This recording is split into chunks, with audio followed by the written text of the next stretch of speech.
Inside Gaza, thousands of people have hit the streets this week protesting against Hamas rule. The Palestinian protests against Hamas corruption and the rising cost of living are only growing in size, and they're becoming more violent. Hamas officials have been filmed beating up protesters, using batons, using live ammunition. An hour from now, Palestinian groups in Gaza are calling for another mass protest out on the streets. Emily, tell me more about these protests, because Hamas has been in power for more than a decade now, but in the last few days, these protests have become increasing in size and in scale. What's behind it now? Well, Hamas, at this point, really could be given a run for its money. This is the first time we've really seen internally their leadership actually being challenged and held accountable for by these protesters. Obviously, they're calling for better economic conditions. That's a main point of this protest. And even as a component of that protest, they're calling for a general strike throughout the Strip over the course of the next 24 hours. This is compounded by the security impact that they face always as being in blockade, but really economic sanctions from the Palestinian Authority, cutbacks to Hamas, and other security infringements have had a major impact on the situation there.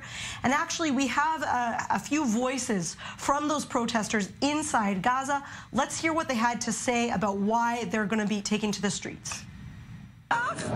Can't we complain? Can't people go out and complain? Why should they go out and suppress people? Why do they have their security out shooting at people, scaring them? Where's justice? We want to live in dignity. They are collaborators. A fifth column. Go fight the Jews, you spies. Emily, they say this is a popular movement, a populist kind of uprising. How grassroots is this? Is this a collection of people sending messages to each other and going outside to protest? Or perhaps does the Hamas rival faction, the Fatah movement, have some kind of role in getting these organizers together? Yes, Jeff, there are many theories that Fatah is actually behind a lot of the uprisings, though we know that there are other factions and other groups that have been calling for Hamas to take more responsibility and have economic plans that will actually help its people and help the dire economic situation there. What we're really going to have to watch for within really the next hour is how big these protests are and how many actually manage to go out into the streets. We know Hamas is very authoritarian in the Strip. Very often in the past, they've taken to mass punishment in order to really try to combat anyone who tries to speak out against this authoritarian government.